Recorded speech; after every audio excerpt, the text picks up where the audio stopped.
네. 그러나 우리가 잊지 말아야 될 사실은 하나님의 그늘 안이 더 시원하다는 사실입니다. 믿으십니까?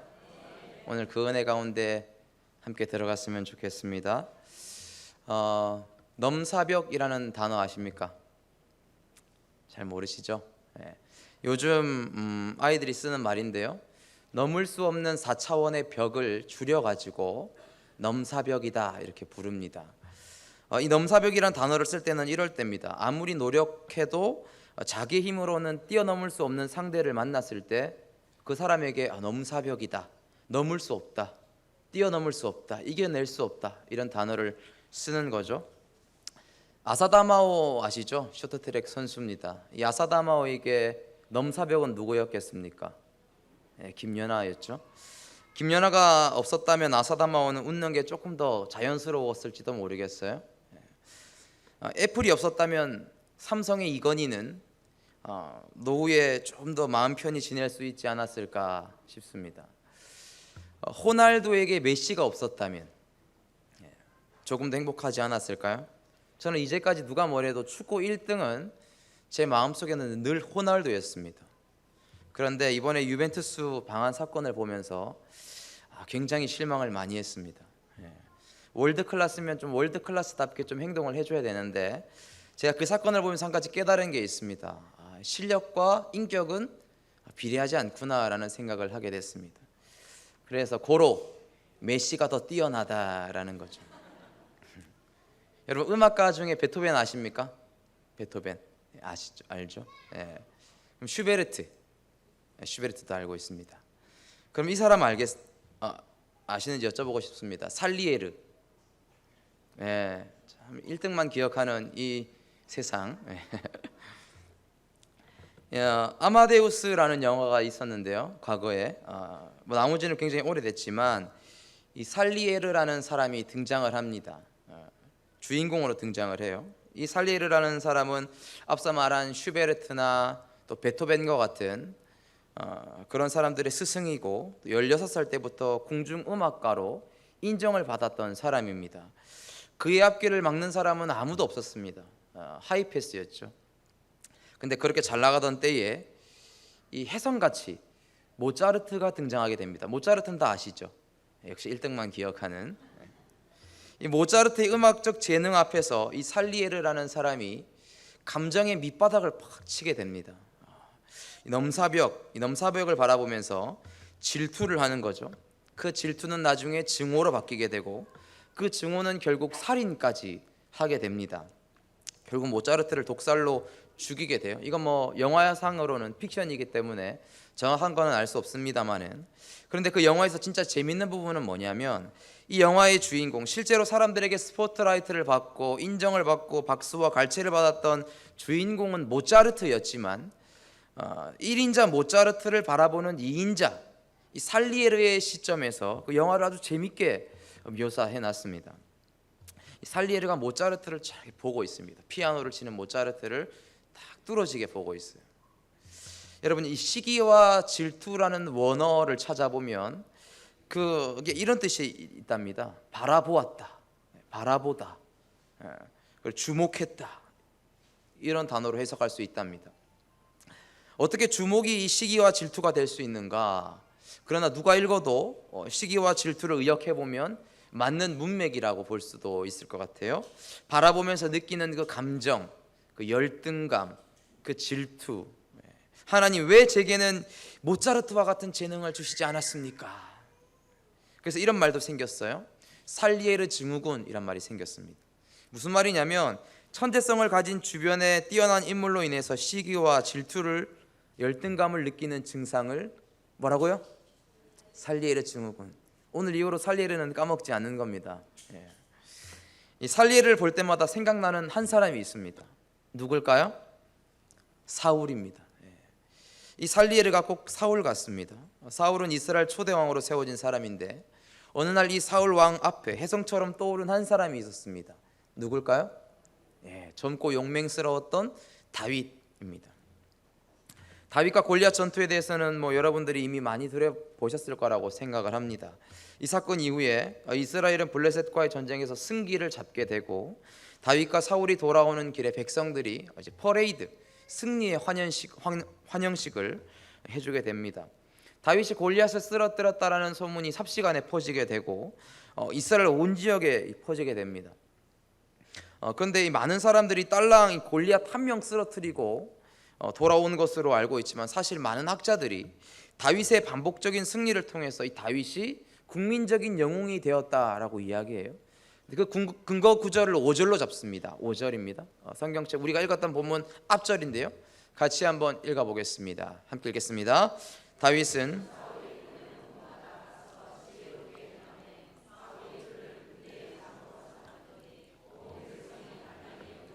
사울의 신하들도 합당하게 이겼더라. 다윗은 사울이 시키는 일들마다 지혜롭게 잘 해냈습니다. 다윗이 골리앗을 쓰러뜨린 이후로 다윗을 정식적으로 이제 장수로 임명해 가지고 전쟁에 투입했는데, 전쟁에 투입될 때마다 이 다윗이 혁혁한 전공을 세우게 됩니다. 그 결과 5절 말씀처럼 사울은 다윗을 군대의 장으로 높은 자리에 앉히게 됐다라는 것이죠. 다윗과 사울이 개선문으로 들어오기 전에 사람들에게 축하받기 전에 이미 그는 장군으로서 많은 공을 세우고 인지도가 알려졌다라는 겁니다. 5절 말씀을 다시 한번 보시면은 왕이 시키는 일들마다 예스 하는 순종 예스맨이었고요. 능력도 있었지만 태도도 좋았던 사람입니다. 그리고 심지어 그냥 하는 것이 아니고 지혜롭게 하고 게다가 결과도 굉장히 좋았던 사람. 왕이 직접 승진도 시켜주고 백성들도 다윗을 좋아할 뿐만이 아니라 사울의 신하들도 갑자기 등장한 다윗이 승진하는데도 인정하고 좋아했다라는 거죠. 주위에 이런 사람이 있습니까? 일도 잘하고 관계도 잘 맺고 결과도 좋고 팀도 승리로 이끌어내고 능력도 있는데 심지어 태도까지 좋은 사람. 다들 저라고 보시는, 리더에게 인정받고 모든 사람에게 존중과 사랑을 받는 사람입니다. 할렐루야. 여러분 아멘 하셨지만요, 진짜 할렐루야 맞습니까? 여러분 직장에 이런 후임이 나타났다고 한번 생각해 보십시오. 그러면 행복하시겠습니까? 초조해지죠. 야, 너는 정말 못하는 게 없구나. 나는 3년 동안 그 일을 못했는데 너는 단 3일 만에 그 일을 해결하는구나. 너 정말 대단하다. 그러시겠습니까? 그런 사람이 내 주변에 있는데 그 사람이 승승장구하는 것이 하나도 기쁘지 않은데, 여러분 기쁜 척 해보셨습니까?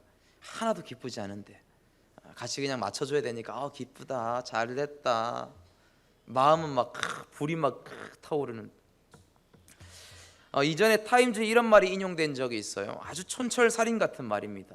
이런 말이에요. 친구가 성공하면 내 안에 무언가가 죽는다, 이런 말. 우리나라에도 비슷한 속담이 있죠. 사촌이 땅을 사면 뭐가 아프다고요? 배가 아프. 다른 사람이 잘 되면 축복해주고 축하하는커녕 오히려 멀쩡하던 배가 막 아픈 게 우리의 사람의 심리입니다. 여러분 이 말을 공감하시나요? 저만 나쁜 사람입니까? 만약 여러분도 그런 마음을 가지고 있다면 저와 여러분은 여러분 안에도 질투하는 사울이 들어가 있는 것이죠. 왕이었던 사울은 다윗을 보면서 어떤 마음이 들었을까요? 7절부터 8절입니다. 같이 한번 읽어볼까요? 여인들이 뛰놀며 노래하며 이르되 사울이 죽인 자는 천천히요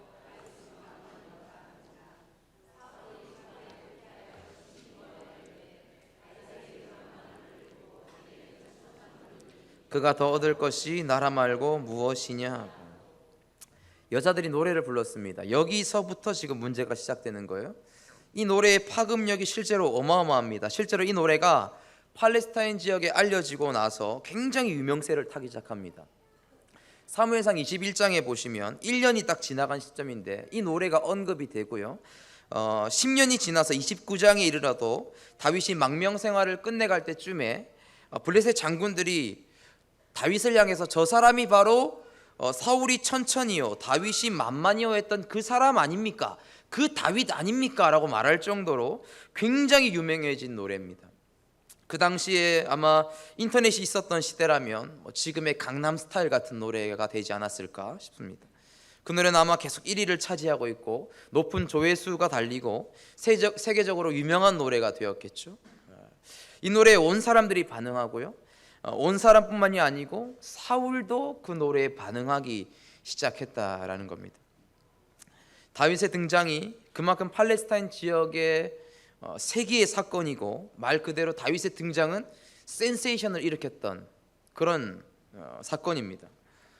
사울이 개선행렬 선두에서 흐뭇한 얼굴로 백성들의 칭송을 받으며 들어오다가 이 노래를 들으면서, 이 여인의 노래를 들으면서 갑자기 마음이 어지럽기 시작했습니다. 그 노래 가사가 사울의 머릿속을 떠나가지 않는 겁니다. 결국에는 이런 묵상을 하게 되는 거죠. 8절에 보면 이렇게 기록되어 있어요. 그가 더 가질 것은 이 나라밖에 더 있겠는가? 무슨 말입니까? 이러다가 나라까지 내주는 것 아닌가? 이러다가 나는 더 이상 설 곳이 없어지는 건 아닌가? 라는 걱정을 하는 거예요. 여러분, 생각을 잘 가지셔야 됩니다. 여러분, 무슨 생각을 하느냐에 따라서 그 사람의 행동이 바뀌게 되고요, 결국에는 인생이 바뀌게 됩니다. 사울이 이런 질투와 분노를 가슴속에 계속 품고 있으니까 충신이었던 다윗, 자기의 사위였던 다윗을 죽이려고 합니다. 결국 사울의 인생이 어떻게 됩니까? 다윗을 내쫓아버리고 다윗 없이 나간 전쟁터에서 열쇠를 모면치 못하고 그 전쟁터에서 죽게 됩니다. 질투는 내 인생을 결국 죽음과 상처 가운데로 내몬니다. 질투는 내 인생을 완전히 망가뜨리는 힘이 있습니다. 질투는 그냥 남이 잘 될 때 배 아프고 많은 것으로 그치지 않고 그 질투심 때문에 우리의 인생을 망친다라고 성경이 지금 기록하고 있는 것이죠. 그래서 질투의 화신이 되기 전에 우리가 그 질투에서 해방되는 법, 그 질투에서 감옥에서 벗어나서 하나님의 자유와 넓은 마음으로 비상하는 법을 오늘 나누고자 합니다. 두 가지입니다. 우리 하나하나 나눌 때마다 질투로 여러분의 마음에 묶여있던 사슬들이 하나씩 풀어지게 되는 역사가 일어나게 되기를 주의 이름으로 소원합니다. 9절 한번 읽어볼까요? 9절입니다. 그날 후로 사울이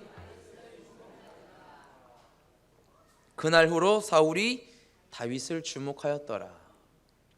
질투의 사슬을 풀어버리는 방법 첫 번째는 사람이 아닌 하나님을 주목하라입니다. 뭐라고요? 사람이 아닌 하나님을 주목하라. 여러분, 사울에게만 넘사벽이었던 다윗이 있었을까요? 아니죠. 다윗에게는 그런 사람들이 없었겠습니까? 물론 다윗에게도 그런 사람이 있었을 겁니다. 여러분, 경험적으로 생각해 보세요. 회사나 직장이나 어디를 가도, 하물며 교회를 가도 여러분들보다 뛰어난 사람들을 만납니까? 안 만납니까? 만나게 되는 거죠. 다윗에게도 그런 사람이 아마 넘쳐날 겁니다. 언제까지 다윗이 최고겠어요? 다윗도 나이가 먹어가는데요. 다윗이 최대 강점이 사라지는 노인의 시기가 올 것 아닙니까? 그러나 다윗은 자신에게 다가오는 그 수많은 사람들의 은사와 능력을 10분 활용했던 사람입니다. 자기의 장수들의 강점을 마치 자기 것인 것처럼 함께 기뻐하고 그들을 세워주었던 사람이 바로 다윗이었다라는 거죠. 어떻게 그럴 수 있었을까요? 다윗은 사람을 바라본 것이 아니고 사람을 세우시는 하나님을 바라보았기 때문입니다. 사울의 인생과 다윗의 인생에 결정적인 차이가 있다면 주목의 대상이 달랐다라는 것입니다. 사람을 주목하면 상대적인 우월감이 들 때도 있겠죠. 교만해지기도 하겠죠. 그러나 내가 상대적으로 부족할 때는 우월감의 동전의 양면이 무엇일까요? 열등감을 느끼게 되는 것입니다. 질투에 사로잡히게 되죠. 열등감이 상처가 되고, 상처가 질투가 되고, 질투가 분노가 되고, 분노가 내 내적인 분열로 이어져서 사울과 같이 우리의 인생이 망쳐질 수도 있다, 이 말입니다. 안타까운 것은 이 세상에 살아가는 모든 사람들이 그 비교의식에 던져져서 인생을 살아간다는 것입니다. 체제 자체가 경쟁을 종용해요. 태어나면서부터 사람들은 숫자로 줄을 서게 됩니다. 제가 예전에 강호동이 MC를 보던 스타킹이라는 프로그램을 본 적이 있습니다. 춤을 잘 추는 신동 이러면서 꼬마 2명이 나왔어요. 나이가 5살밖에 안 돼요. 제 아들보다 더 어린 아이들이 나와가지고 춤을 추는 겁니다. 그런데 각자가 춤을 너무 잘 추는 거예요. 그런데 어른들이 그 아이들을 향해서 어떻게 하는 줄 아세요? 서로 춤 대결을 시키는 겁니다. 누가 더 잘하는지. 카메라로 아이들의 표정을 쫙 비춰줍니다. 한 아이가 나와서 춤을 추고 사람들의 박수를 받고 환호를 받을 때 나머지 한 아이의 표정이 굳어지더라고요. 그 아이의 표정이 불편해지는 거예요. 이미 어른들이 세상이 아이들을 그런 방식으로 경쟁을 시키는 겁니다. 경쟁 속에 자라나는 아이들은 마음속에 경쟁심이 부추겨지게 되고 자기 자신을 평가하게 될 때 늘 타인과 비교해서 자신을 평가하게 되는 것이죠. 방송에서만 그런 것이 아니고 가정에서도 그렇습니다. 한 집안에 태어난 형제 자매들 간에도 누가 더 엄마의 사랑을 받느냐, 누가 더 아빠의 인정을 받아내느냐, 누가 더 예쁘냐, 이런 것으로. 동생은 예쁜데 나는 왜 이렇지? 이렇게. 학교에서도 그렇습니다. 시험 성적을 가지고 또 진학하는 학교의 클래스를 가지고 내가 저 사람보다 나은가 아니면 그렇지 않은가를 평가하게 되죠. 직장에서도 연봉을 가지고 직급을 가지고 쟤는 저렇게 잘 나가는데 나는 왜 이렇게 못 나가나? 쟤는 단 한 번에 승진했는데 나는 왜 떨어지나? 누구는 연봉이 얼마인데 나는 왜 이걸 받고 있나? 여러분, 이런 인생이 얼마나 안타깝고 초라한 인생입니까? 아까운 인생입니까? 평생 자기의 삶을 비교 따위로 허비하고 있잖아요. 그렇게 비교식에 빠지는 사람은 이 땅에서 천국의 삶이 아니라 지옥의 삶을 살아가게 되는 것입니다. 여러분, 비교 속에 살아가는 인생이 하나님을 바라본다면 여러분은 이것을 알게 되실 겁니다. 하나님께서 나를 의미 있게 만드셨다. 아멘이세요? 아름답게 만드셨다. 나를 최고의 가치로 만드셨다. 나는 하나님의 걸작품이다. 그리고 그것을 알면 자기 자신을 인정할 수가 있습니다. 여러분, 사람이 아니라 하나님을 바라보라는 말이 어쩌면 여러분에게 영적인 폭력처럼 들릴 수도 있을 것 같습니다. 아니, 목사님, 누가 그거 모릅니까? 다 알죠. 근데 세상이 만만치가 않아요. 여러분, 다윗도 기구한 인생이었어요. 다윗도 쉽지 않은 인생이었습니다. 다윗도 사람을 바라보고 낙심에 빠지고 좌절할 수 있는 상황들이 너무 많이 있었어요. 그럴 때마다 다윗은 자기 영혼에게 이렇게 선포했습니다. 오늘 같이 한번 믿음으로 읽어볼 텐데요. 시편 42편 5절입니다. 같이 한번 읽어보겠습니다. 시작. 내 영혼아,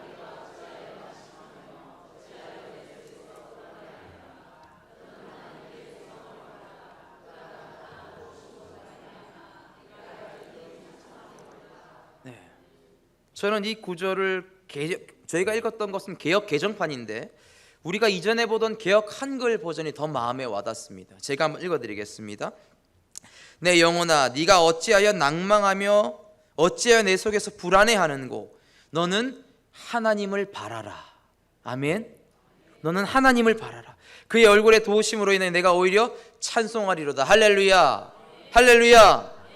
그럼 여러분, 오늘 말씀 이후에 기도하실 때 이렇게 기도하십시오. 하나님, 내 영혼이 하나님을 바라보게 해 주십시오.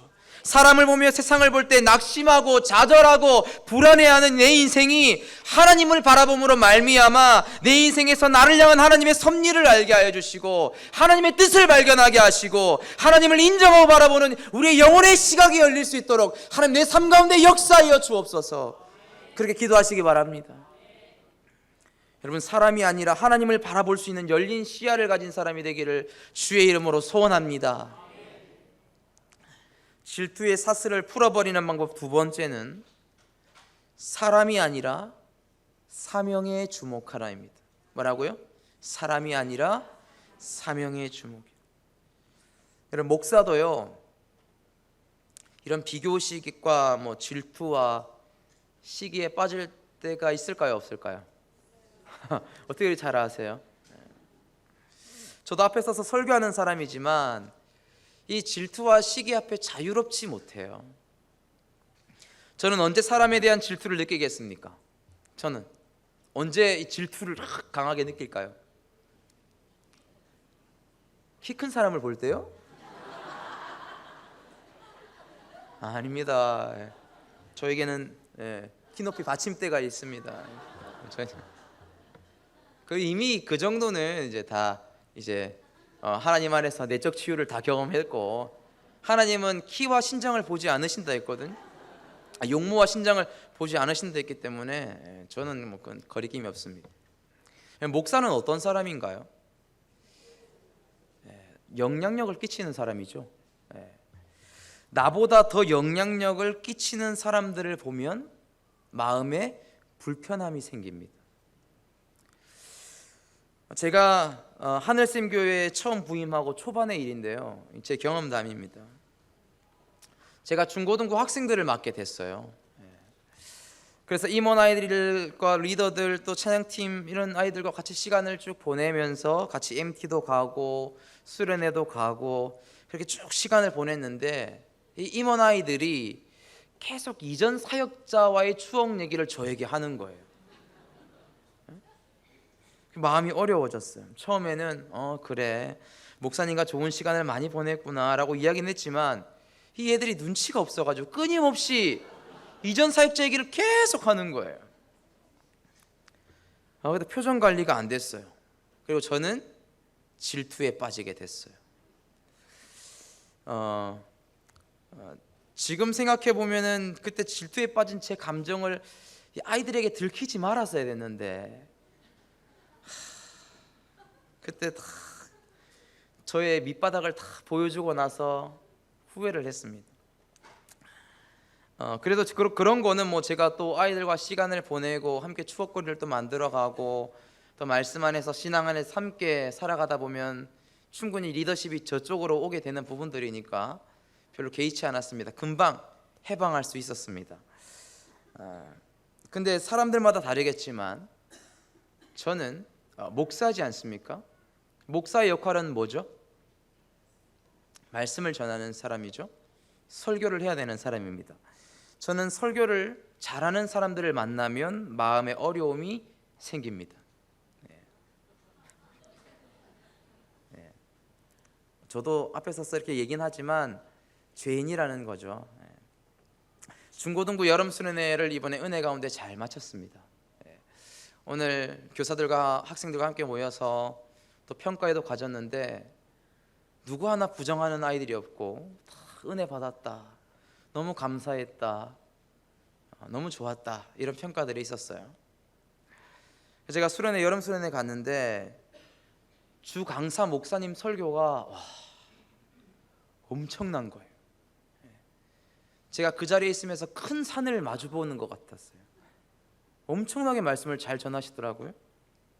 저도 매주마다 아이들이랑 함께 이제 예배도 같이 드리고 설교를 하면서 쭉 예배를 드리는데 애들 표정이요, 막 이것 또한 지나가리라 이런 표정으로 막 앉아 있고 막 너무 한숨 쉬고, 막 제가 막 웃기려고 애를 쓰면 애를 쓰고 있다 이런 식으로 보고 막 재미없어하고 관심 없어하고 막 그러는데, 저는 그게 다 우리 애들 탓인 줄 알았거든요.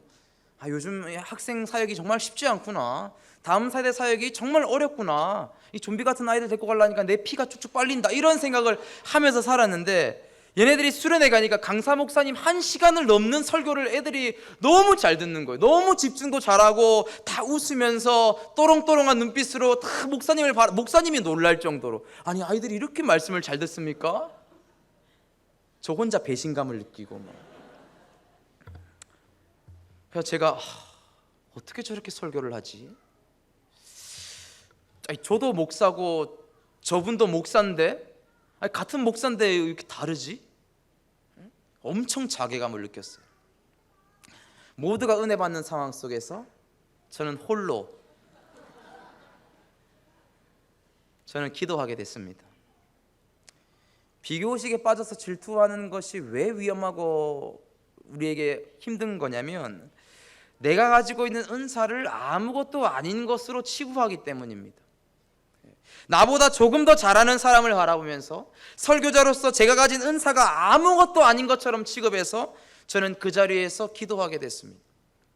질투와 시기에 빠진 마음으로 하나님은 왜 저에게 저런 설교의 은사를 주시지 않았습니까? 가 아니고, 하나님이 주신 은사를 은사로 여기지도 않고, 하나님이 주신 저에게 특별하게 주신 은혜를 은혜로 여기지도 않고, 복을 복으로 여기지도 않았기 때문에 하나님 너무 죄송합니다. 하나님 저를 용서해 주십시오. 저를 긍휼히 여겨 주십시오. 회개하면서 기도하게 됐습니다. 우리 모두 장점이 많은 사람들입니다. 아멘. 은사를 받은 사람입니다. 아멘. 남다른 특기들이 다 있는 사람들이에요. 근데 이상하죠? 비교하고 질투의 눈이 멀면 자신이 가지고 있는 은사는 아무것도 보이지 않고, 자기가 가지지 못한 것 때문에 불쾌해하고 원망하게 되고 시기하게 되는 것이 우리의 인생이란 말이에요. 어떻게 해야 될까요? 어떻게 그 질투의 늪에서 빠져나올 수 있겠습니까? 저와 여러분이 사람이 아니라 사명을 바라봐야 될 줄로 믿습니다. 한번 따라서 고백해 볼까요? 우리 가슴에 손을 한번 얹고요. 나는 나의 길이 있고 저 사람은 저 사람의 길이 있다. 아멘. 질투의 사슬을 풀어버리는 방법 두 번째는 사람이 아니라 사명에 주목하라입니다. 저와 여러분을 부르신 그 하나님의 부르심의 자리로 저와 여러분이 나아가야 되는 것입니다. 신약에 보면요, 사람이 아니라 사명을 바라봤던 한 사람이 등장합니다. 바나바입니다. 사도행전에 보면 중요한 사건들과 인물들이 많이 등장합니다. 그 중에 13장에 보시면 이방 땅에 세워진 안디옥 교회에서 최초로 선교사를 파송하게 됩니다. 제가 한번 읽어드리겠습니다. 선교사로 파송된 하는데 그 명단을 한번 제가 읽어드리겠습니다. 안디옥 교회에 선지자들과 교사들이 있으니 곧 바나바와 니게르라고 하는 시므온과 구레네 사람 루기오와 분봉왕 헤롯의 젖동생 마나인과 및 사울이라. 이거 하면 잘 그대로 띄워주시면 되겠습니다. 이 사람들이 누구냐? 바로 안디옥 교회에서 대표적인 리더십을 갖고 있었던 사람이라는 것이죠. 이름이 쭉 열거되어 있는데 헬라 사람들은 이름을 나열하는 순서가 우리와는 다릅니다. 우리는 어떻게 명단을 쭉 기록하죠? 어떤 순서대로 합니까? 가나다 순, 이름 순, 또 나이 순, 또는 직분 순. 교회라고 치면 직분 순으로 다 이렇게 나눠서 이렇게 나열을 하죠. 근데 헬라 사람들은 그 공동체 안에서 어떻게 이름을 나열하느냐? 인물의 중요도에 따라서 기록합니다. 자, 그렇다면 제일 먼저 기록된 바나바는 안디옥 교회에서 어떤 사람이죠? 제일 중요한 사람이죠. 없어서는 안 될 사람입니다. 자, 그리고 맨 마지막에 거론된 사람 누구죠? 사울입니다. 우리가 알고 있는 사도 바울은 그 중요도에 있어서 굉장히 대단한 사람이고 신약의 절반 이상을 다 썼던 사람이고 선교의 획을 그은 한 사람임에도 불구하고 그 초대교회 당시에는 그의 인지도나 그의 중요도는 그 교회에서 가장 어땠다고요? 밑바닥에 있었던 사람입니다. 왜냐하면 그도 그럴 것이 바울이 이때 개종한 지가 얼마 안 됐던 시기였어요. 그가 개종하기 전에 예수 믿는 사람들을 잡아 가두고 또 돌로 쳐 죽이는데 앞장섰던 사람이었죠. 초대교회 사람들이 그가 개종해서 지금 우리와 함께 있지만 그가 계속적으로 의심의 눈초리를 보내는 거죠. 맞나? 진짜 회심한 거 맞나? 아니, 저 사람 좀 수상한데? 이렇게 있다가 명단 다 해가지고 이 바리새파한테 다 넘겨주는 거 아니야? 공회에 넘겨주는 거 아니야? 별의별 의혹들이 다 있었어요. 실제로도요. 그나마 옆에서 바나바가 사울을 추천합니다. 이 사람의 회심은 진짜다. 진짜다. 그건 바울이 잘나서가 아니죠. 누구 때문입니까? 100% 바나바의 인격과 믿음을 신뢰하고 예루살렘 교회가 바울을 만나줬기 때문입니다. 바나바가 바울의 보증인이었습니다. 그런데 성령의 감동하심으로 이 두 사람, 바나바와 사울이 이방 땅의 최초의 선교사로 파송을 받게 됩니다. 그런데 선교 여행이 시작되고 시간이 지날수록 리더십의 비중이 누구에게 있다 했습니까? 바나바에게 있었는데 점점 그 리더십의 비중이 바울에게로 옮겨지는 것을 이 바나바가 느끼게 됩니다. 마가가 1차 선교 여행에서 탈진해서 돌아가게 됩니다. 자기의 자리로. 그 중에 많은 이유가 있었겠지만 학자들이 또 꼽는 이유가 뭐냐면 자기 삼촌에게 있던 리더십의 권위가 사도 바울에게 옮겨지는 것을 보고 빠졌다, 열등감을 느끼고 질투를 느끼고 빠졌다라고 하는 견해도 있어요. 그 정도로 리더십이 이제 옮겨져 가는 거죠. 그래서 지금 저와 여러분이 알고 있는 사도 바울이 된 거예요. 그런데 바나바는 단 한 번도 그 리더십이 바울에게 실리는 것을 보면서도 바울을 끄집어내리지 않았어요. 야, 뒤로 가. 나설 때 나서야지. 내가 리더야, 내가 리더. 너는 팔로우야. 넌 너 역할만 하면 돼. 빠져 있어. 그렇게 하지 않았다라는 것이죠. 바나바는 바울이 선교사로 또 리더십으로 전진할 때 그것을 기뻐해 주는 형제였고 동력자였고 바울의 리더십을 존중해주고 신실하게 따라가는 좋은 팔로워이기도 했습니다. 바나바는 자기의 안위보다 자기의 사명, 교회를 먼저 생각하는 사람이었습니다. 사람들에게 받는 명예와 인기보다 교회를 세우는 것이 그에게 사명이었기 때문에 바울을 보며 질투심을 느끼지 않았다라는 것이죠. 사람을 바라봤다면 누구나 그런 상황 속에서 위축될 것입니다. 그러나 사명을 바라본다면 내 사명이 무엇인지를 알고 그 사명을 향해서 달려가는 띠을 마다하지 않는다면 우리는 이 사명의 길을 계속적으로 걸어갈 수 있을 것입니다. 사랑하는 성도 여러분, 저와 여러분이 질투에 휘둘려서 질투의 화신이 되지 않는 방법은 사람이 아니라 사명을 발견하는 것입니다. 여러분에게 묻고 싶습니다. 사람과 경쟁하며 살고 싶습니까? 사명과 씨름하며 살고 싶습니까? 세상은 끊임없이 우리를 상대평가 속으로 밀어넣어요. 그러나 하나님은 하나님의 그 부르심으로 우리를 절대평가의 세계 속으로 초청하십니다. 사람은 상대적이지만 하나님은 각 사람에게 절대적인 부르심의 기준을 주셨습니다. 그것은 하나님의 나라도 하나님의 역사도 하나님의 능력도 하나님의 교회도 마찬가지인 거예요. 세상은 세상의 상대적인 것과 다르게 그것들이 절대적인 건 줄 믿으시기 바랍니다. 우리가 얼핏 생각하면 상대적인 세상에 맞춰 살아가는 것이 절대적인 하나님과 씨름하는 것보다 훨씬 더 쉬워 보이잖아요. 사람의 기준에 맞추는 것이 하나님의 그 절대적인 기준에 맞추는 것보다 훨씬 더 쉬워 보입니다. 영적인 여정을 떠나면서 어떻게 나를 그 하나님의 기준에 맞춰 살아가게 될까? 우리 연약함 때문에 낙심하기도 하고 좌절하기도 하고 쓰러질 때도 많단 말이죠. 근데 그것은 우리의 착각일 뿐입니다. 사람에게 맞추려고 아둥바둥하다가 낙심하는 사람들은 자신이 어떤 기준에 도달하지 못했을 때 세상으로부터 사람으로부터 매몰찬 거절을 경험하게 되지만 하나님의 절대적인 기준에 맞추려고 애를 쓰다가 혹여나 침몰할지라도 또는 방향성을 잃어버리고 표류할지라도 하나님께서 그런 우리를 가만히 내버려 두지 아니하시고 직접 찾아오셔서 우리의 손을 잡아주시고 안아주시고 절대적인 기준만이 아니라 그분의 절대적인 사랑으로 우리를 안아주실 것입니다. 사랑하는 하늘샘교회 성도 여러분, 질투는, 시기는 한 사람의 인생을 송두리 허비하게 만듭니다. 그러나 하나님을 바라보고 하나님의 사명을 이루는 데 인생을 소진하는 사람들은 이 땅 가운데 하나님의 뜻을 실현하고 교회를 건강하게 세우고 가정을 화목하게 만들며 살아가는 복된 인생이 될 줄 믿으시기 바랍니다.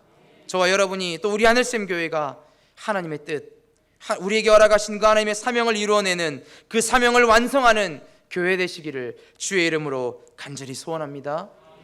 함께 기도